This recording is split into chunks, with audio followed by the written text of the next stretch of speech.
Alrighty.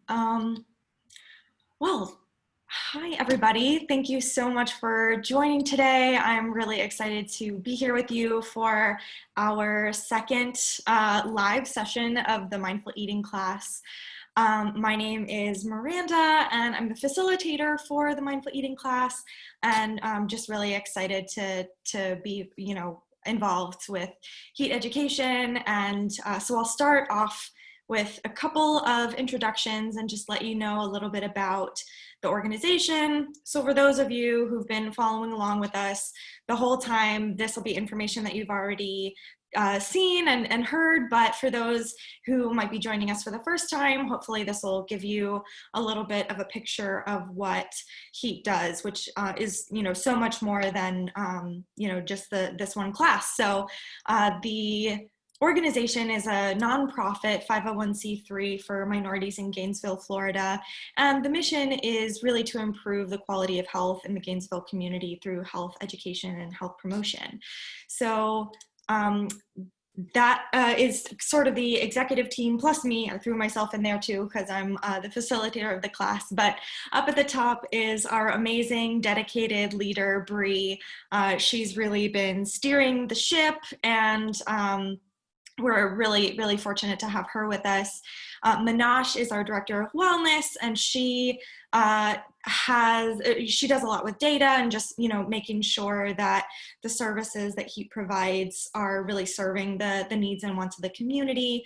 Jennifer is our director of marketing, and she's, working to help us reach more people in the community and beyond. And then that's me down at the bottom. That really the thing to know about me is just that, I'm not so much of an expert as just sort of a fellow learner who is, diving into this world of mindful eating. And Bree was actually the one who introduced me to mindful eating. So I'm really grateful for that.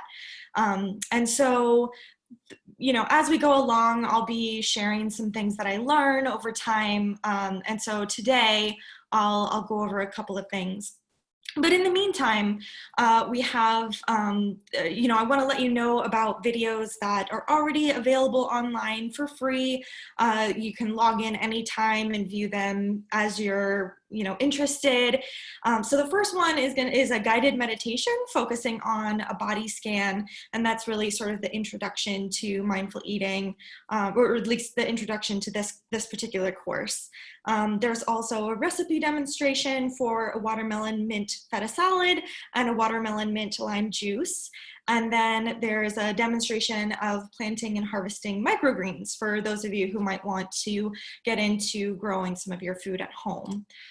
Last month's live session, we were really fortunate to have as our collaborator Cristiane Machado, who is the founder of Yoga Loca. She led a really great guided meditation focused on breathing, and she talked a lot about the practice of mindfulness, the importance of breathing, and some of the mechanisms in the body and brain that kick in when we really focus on that deep breathing. So I definitely recommend you check that out if you have a chance. So these are our September videos. We've got a recipe for veggie-centered main dishes, stuffed mushroom caps, and apple beet carrot salad, which is really fun to make with kids. That was inspired by me having the chance to go in and actually cook with kids in elementary schools, which was really fun. And then finally, my favorite, desserts. We've got carrot cupcakes with whipped cream frosting and banana ice cream. So if any of that sounds good, I encourage you to check that out as well. You can access these through H.E.A.T's website. So what I want to share with you today in terms of, things that I've learned that I've found really helpful it's an acronym, The Basics of Mindful Eating by Lynn Rossi, the author of The Mindfulness-Based Eating Solution. And so each letter obviously has a meaning. So breathe and belly check as a first step. And these are these are guidelines that are helpful to maybe print out and put next to you where you're taking your meals every day, to just remind yourself of the different steps and the different ways to practice mindful eating. It's something that I've found really helpful in making sure that I'm thinking about everything that I should be as I'm getting into this practice, since I'm relatively new to it. So breathing and belly check. Cristiane Machado talked about the importance of breathing during last month's session. So she really gets into why it's important to really start with the breath and calm down our stress response. And then when we do that, we can check in with our bodies and with our bellies and really assess whether we're hungry. And there's a scale. You can use a scale of 1 to 10 if that's helpful, in terms of, 1 being must have food right now, 10 being I have eaten so much that it's really painful. And so we want to generally aim to be within the range of 3 to 6, 6 being satisfied with the meal, not really full necessarily, but I'm no longer hungry and I've got that kind of comfortable feeling of being satisfied. A is assess your food. So that is, going to include using all your senses to really take stock of what the experience is. And another part of this as well is thinking about where our food comes from, who grows it, how it's grown. And so our discussion with farmer Noah Shitama today is going to, I think, be really helpful with that aspect of mindful eating. Next, slowing down is something that can be really difficult for many of us, but it has a lot of benefits. One big one being it just gives your body time to kind of register that you're eating, that it's becoming full, and then communicate to you that you're ready to stop. And then investigating your hunger throughout the meal. So, you do that initial breathe and belly check in the beginning, and then check in 2 or 3 more times throughout the meal and see if you're still hungry. And if you're no longer hungry, it's okay to stop. If you're anything like me, you might feel like you have to eat everything on your plate, but mindful eating says once you're done, once you're satisfied with the meal, you can kind of lovingly wrap up your food, save it for later, and enjoy it at another time. Chewing your food thoroughly. This was one that I was sort of like, when I first learned about this. But actually, we start the process of digestion when we are chewing. There's enzymes in the mouth that start that. And so that, for one thing, actually helps us extract more nutrition from our food. And second of all, it also signals to our body and brain that there's fuel on the way, we'll be getting full soon. And then finally, the best one, I think, is savor. Food should really be something that's pleasurable, that brings you joy, and that's my wish for all of you engaged in this. So with that said, I want to turn it to Noah Shitama, our collaborator for today, who's the founder of Swallowtail Farm. And he will be joining us in just a couple of minutes to talk about the farmers market that's starting up in Gainesville, and to talk about Swallowtail Farm. So I am going to mute myself for just a minute here to make sure that he can join the call, and then we'll hear from him.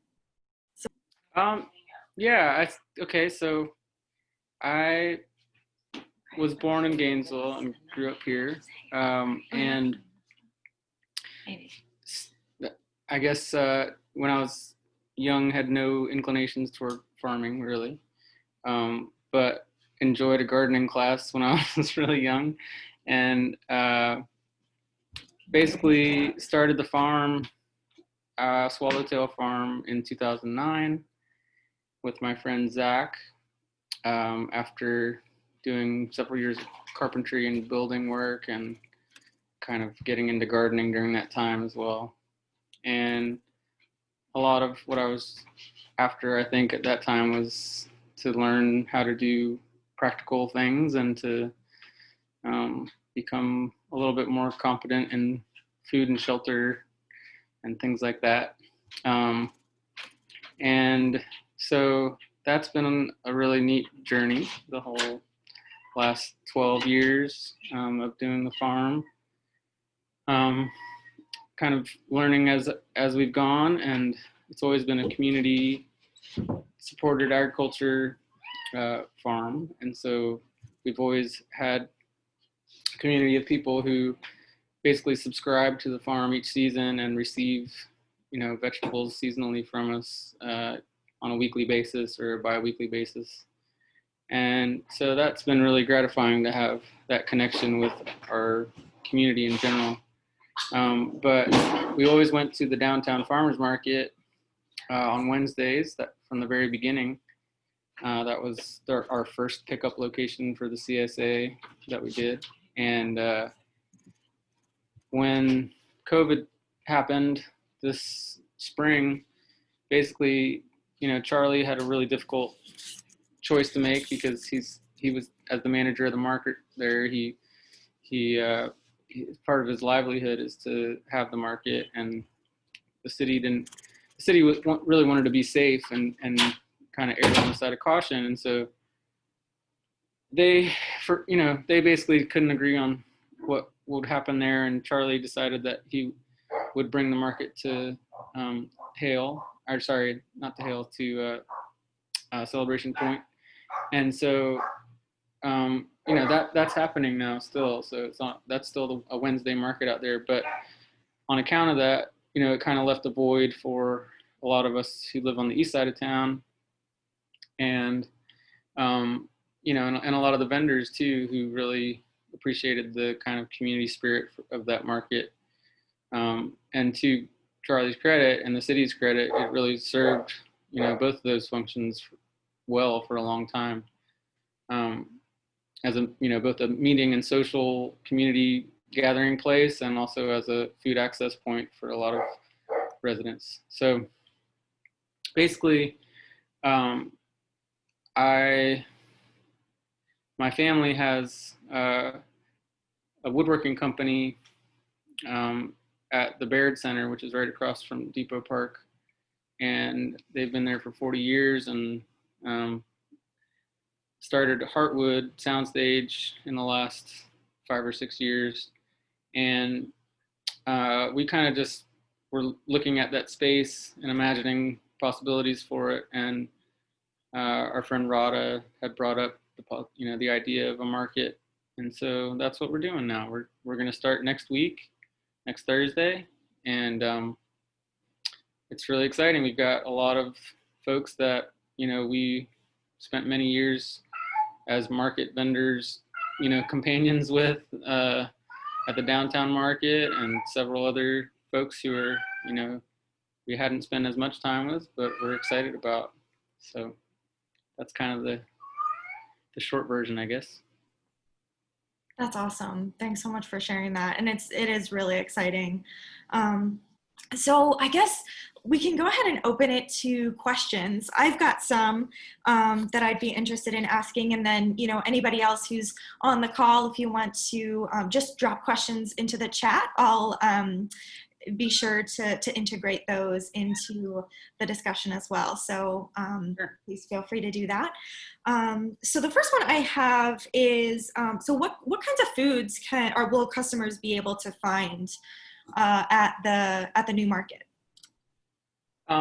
Well, so, gosh, I'm like, this has basically been what I've been looking at all day long, is a list of all the vendors and making contact with them and making, so let me see if I can remember, but basically what we're trying to do is provide a whole large spectrum of, everything from farm produce, fruits and vegetables and flowers, to prepared foods. There's going to be a whole bunch of different kind of prepared foods there, from humble wood fire pizza to vegan donuts to a bunch, ice cream and moringa drinks, and I mean, you name it. There'll be a whole bunch of different prepared foods, and then there'll be a small amount of arts and crafts type vendors, and then there'll be producers of pastured meats and from poultry to beef and pork. There'll be, um, gosh, yeah, trying to think what else. That's most of it, I guess. Awesome. Great. And so what advice do you have for shopping at the market on a budget? Yeah, so I would say one of the main goals that we had looking into this in the first place was to make sure that we could offer the SNAP and EBT and Fresh Access Bucks program there. So we're working with FOG to make sure that we can do that. So that's an amazing program just in terms of, especially with FAB, it basically doubles your spending power if you have any government assistance spending that way.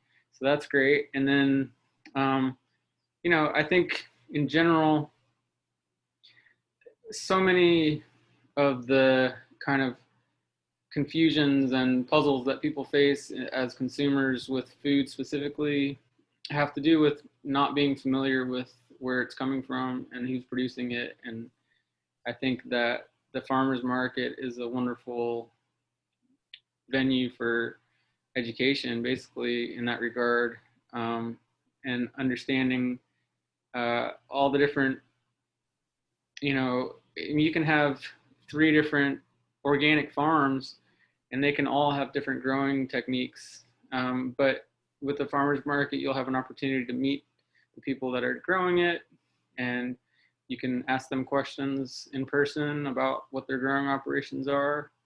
I think that's a really wonderful opportunity. You'll also see at the market visually, just through what's there each week, what a season looks like here, right, in terms of food.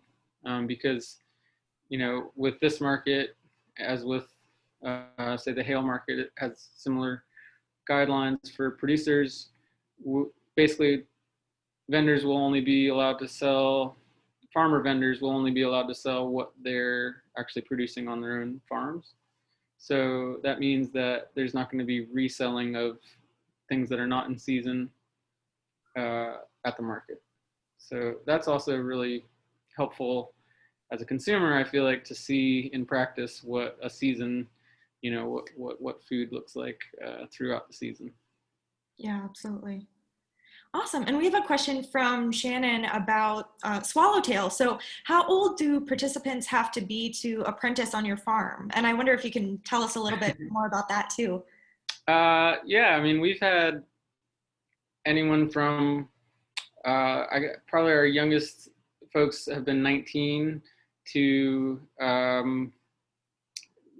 mid 30s or later even. And a lot of, I feel like a lot of, we don't have any specifications in that regard. It's just, I think that a lot of times it's people who are in a particular kind of opportunity in life in terms of not necessarily having a lot of, financial obligations as well as time obligations to other things. And so essentially what we're trying to do with the apprenticeship program is to create a situation where it's an education, but you don't go into debt doing it. And we're essentially providing, food and living, and then you get a small stipend that hopefully covers your needs in terms of like phone and insurance or whatever, and doesn't cost you anything to do. And at this point, this is our 8th season of hosting apprentices, and so there's now, basically 35 different folks who have come through the farm as apprentices, and I'd say probably half of them are still farming and either have started their own farms or are managing other farms or are teaching, having some capacity with food, and many others are doing, something related to food. So that's been probably the most rewarding thing that we've experienced, is to just kind of the diaspora of folks who've come and learned on the farm. And for me, it was always I just knew that a lot of how I felt even welcomed at all into the farming community was by the generosity of other farmers, basically letting me come and bug them and be next to them during the day and walk through their farms and see what their systems were. And, you know, um, I had a mentor who I volunteered with for several seasons, just a little bit at a time, you know.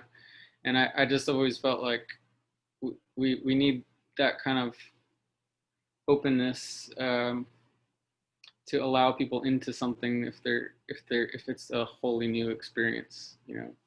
So Awesome. Yeah, that's amazing. And so if somebody was interested in doing that, how should they go about like applying for the position and getting involved?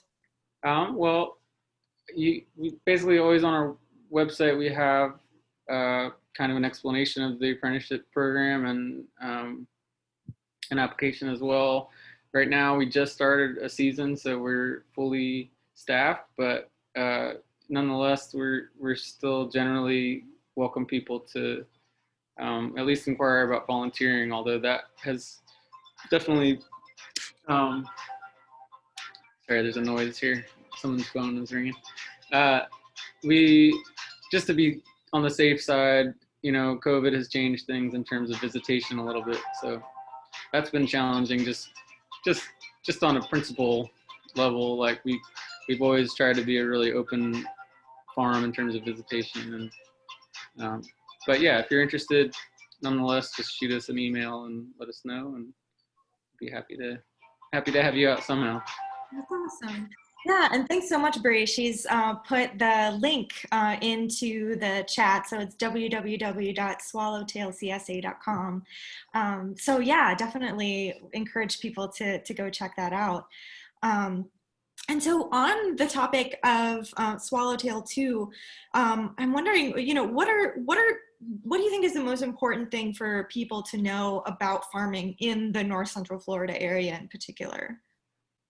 You mean like, do you mean to be able to grow food, or just about it from a consumer side, or some of both? Yeah, you know, like, you know, in terms of understanding what the local food system looks like in the area. Yeah, I think we have a really robust local food system on the scale of things in Florida. You know, it's really interesting actually. The year there are 4 or 5 kind of diversified CSA organic and sustainably oriented farms that are, you know, kind of are peers of ours in this area. And first of all, that's a lot for a small little place like this, at least in terms of Florida. But all those farms were actually started within 3 years of each other, and that was like basically right around the last recession, right afterwards. I feel like, which I hadn't really thought about it in those terms until recently. But maybe that means we're due for another, you know, big birthing of new farms in the area. But yeah, even especially with like proteins and you know, eggs and meats and dairy and all that, I feel like the area has really been blossoming in the last several years, because that really wasn't as much available back when, you know, we started Swallowtail. So I feel like we're really lucky in a lot of ways to have as many farmers as we do in this area. And also kind of the climate is, you know, as difficult as it is to kind of be adjusting to it now, just on a yearly basis. I feel like it's actually a really nice kind of temperate area that we're in, where you can grow some amount of tropicals and some amount of most of kind of your classic vegetable crops, and then a lot of other things that way. So whereas in South Florida it can be a little too hot for it, and in the Northeast, you know, the season is very short. comparatively. Here we have both a long season because we grow through the winter, and then also a pretty broad spectrum of what is actually available locally. So Awesome. yeah. And so what cultivation methods do you use on your farm? And I'm partially asking this because I'm interested in what are the kind of useful and good questions for people to ask, like when they come and meet farmers at the new market. Yeah, it's pretty fraught, in terms of, I feel like if just if you go in a grocery store and you look at all the labeling that there is there, right, understanding just what different things mean. But I feel like, a general thing is just whether people use chemicals or not in their growing. I feel like that's a very basic question, and for some people that's okay if that is part of the situation, and as an eater, too. So that's of course up to you to figure out what your kind of standards are. But basically, those are the questions that you can ask anybody, and they should be able to give you, good, honest answers about it. I feel like, we're a kind of an example of a farm where um, where we're not certified organic, and so uh, part of that can cause confusion because on the one hand, we actually don't use any chemicals in our production methods, and in certified organic growing, you're actually permitted to grow with a certain percentage of some chemicals, just for example. So that's a very confusing line for people to get, and certification, from our side of things, we're not really incentivized. A lot of the reason that a lot of large scale farms will certify is because if they're dealing with wholesale accounts, then they're going to get paid more. They won't get paid the same amount if it's not, even if they use organic methods, but it's not certified for, say, a crop of tomatoes or something like that.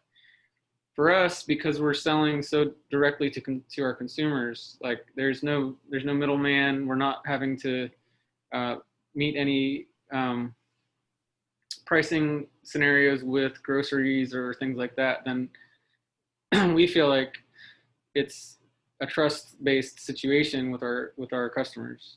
So I feel like that's kind of, we're not helping that situation for the customers in terms of not being certified. But if we state clearly that we're not using chemicals and we use biodynamic methods and we use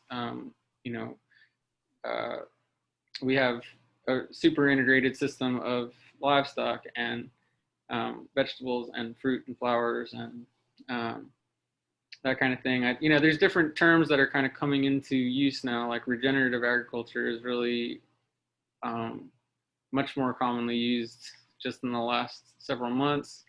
That wasn't even something that people were really using last year, say. So at least not in this area. So I feel like there's a lot to be gathered, and I know it's kind of a challenge as a consumer to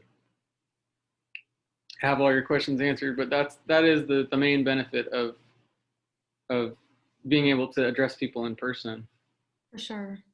Yeah, and I'm also curious. So you mentioned biodynamic methods and then integrated crop livestock systems. What exactly do those mean, and like what does it look like on your farm practically? Yeah. Well, okay, so if you think about, if you're not using chemicals, then what's your main source of fertility as an organic grower?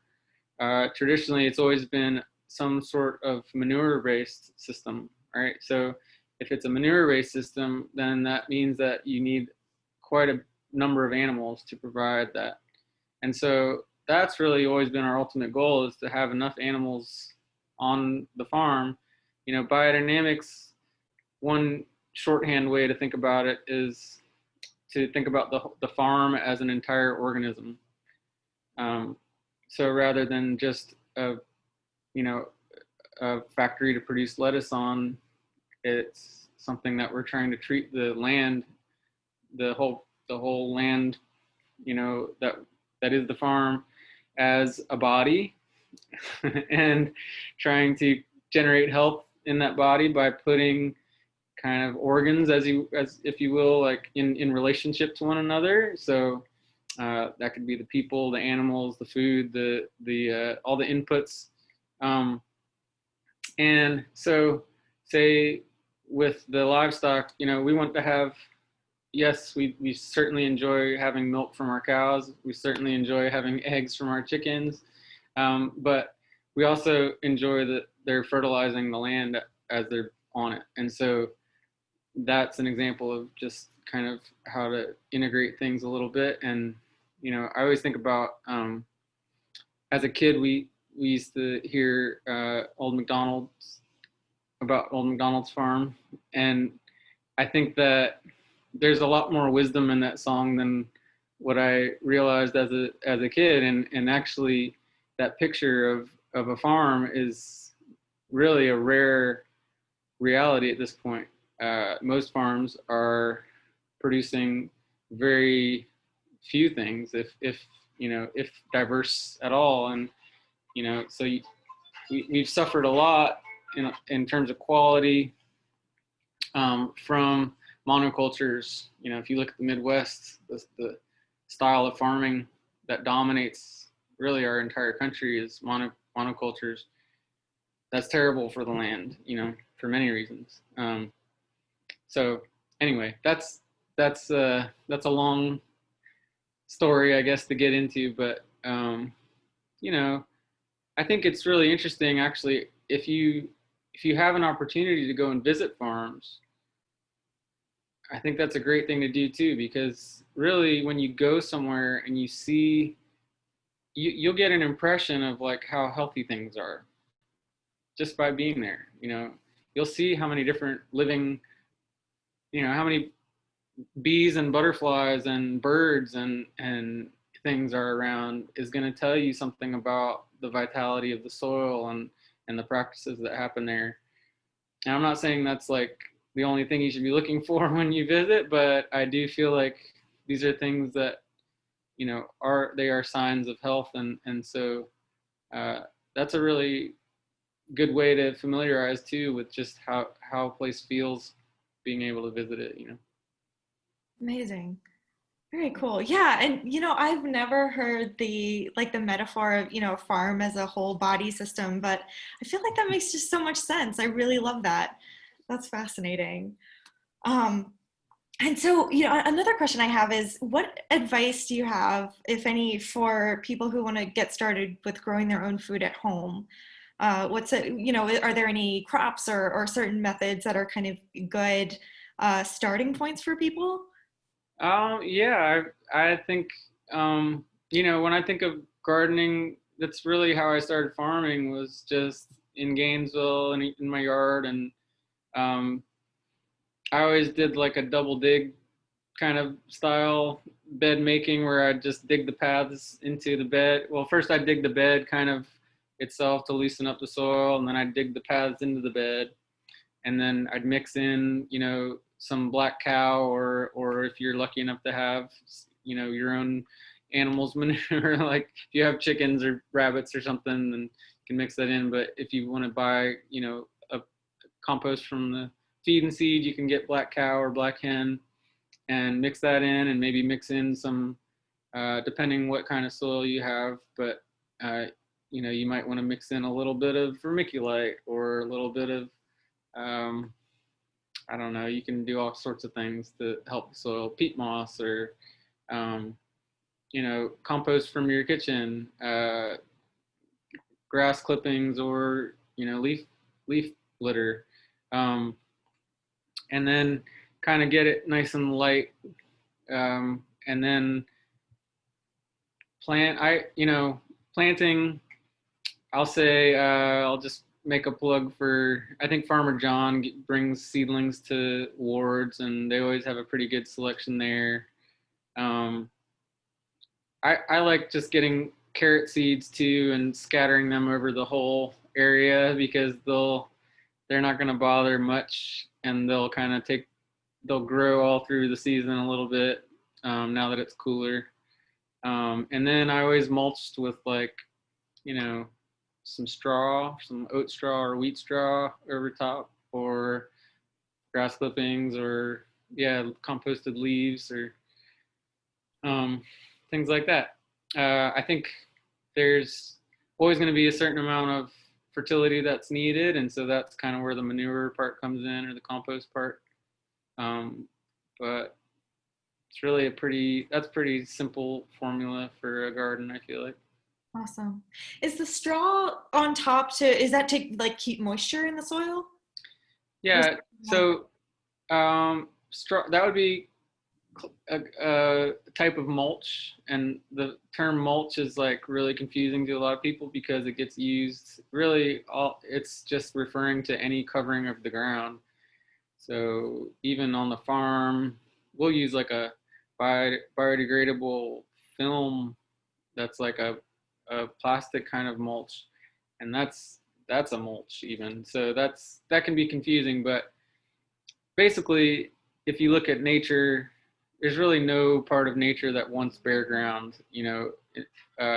Essentially, it's an unhealthy state of being for the ground, and it's like in a desert, that's what you have, but that's not a thriving ecology necessarily. So it serves many purposes. It serves the purpose certainly of conserving moisture, as you're speaking of. It also helps to not have nutrients be kind of leached out or bleached out by the sun.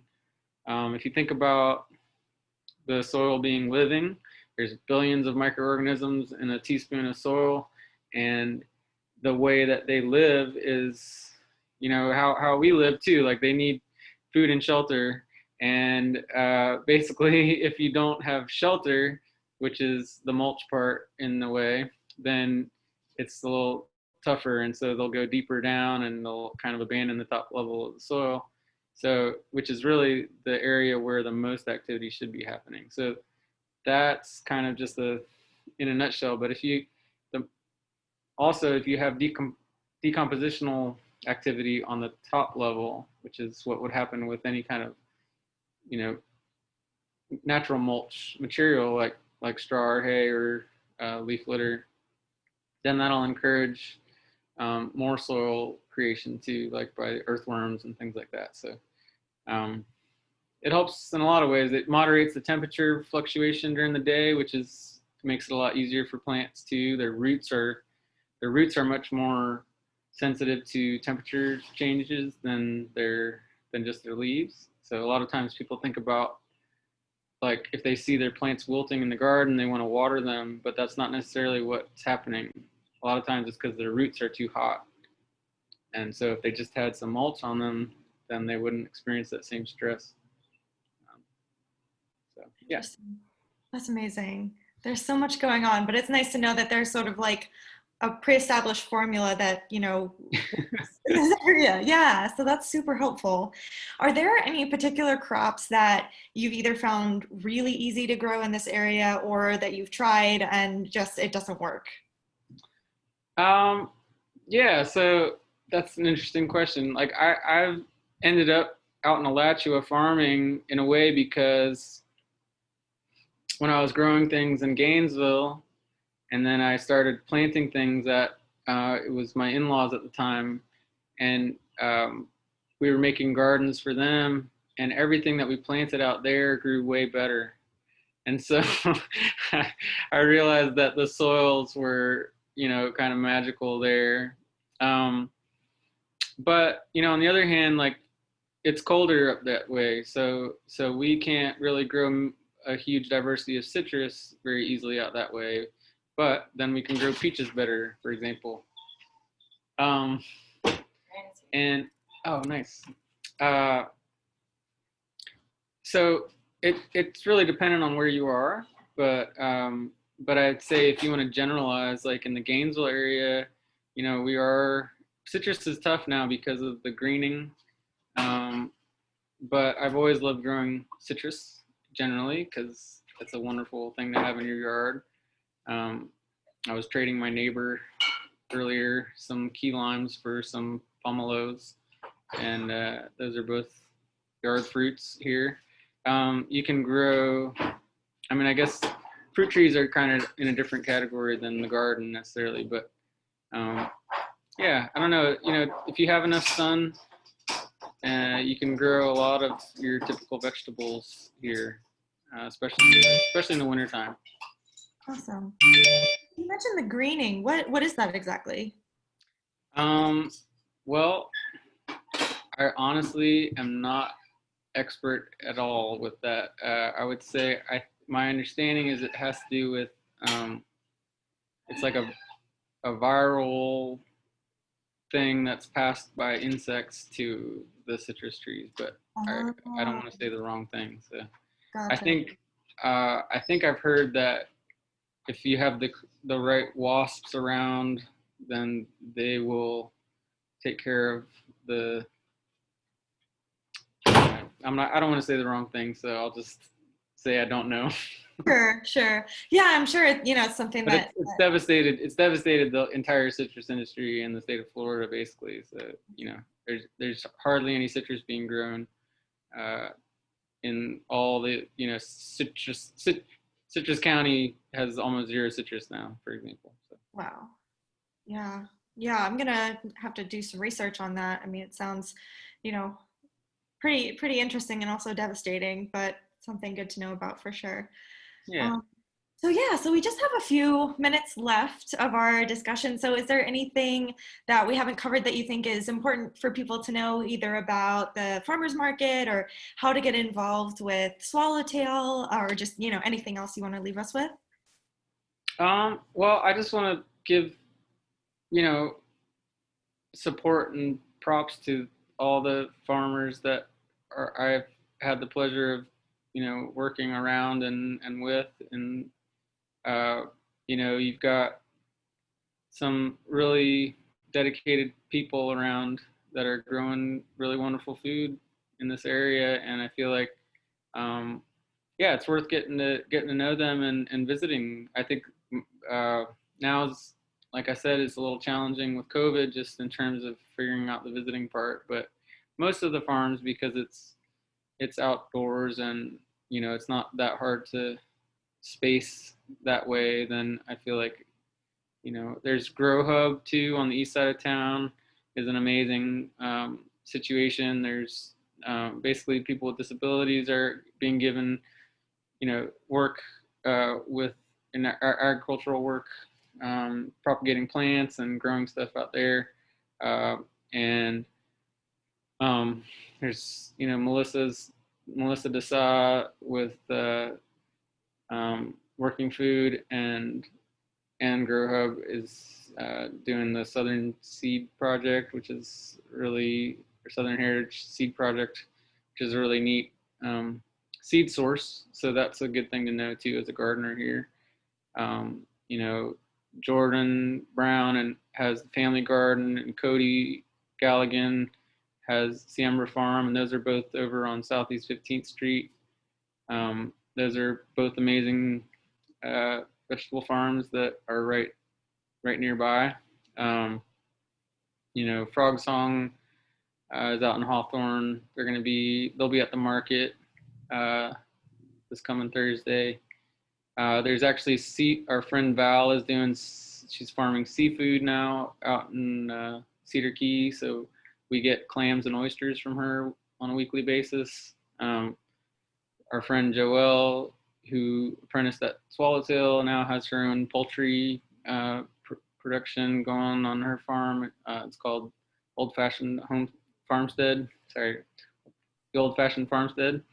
There's there's just lots and lots of really wonderful food producers. So I encourage you to go forth and meet them.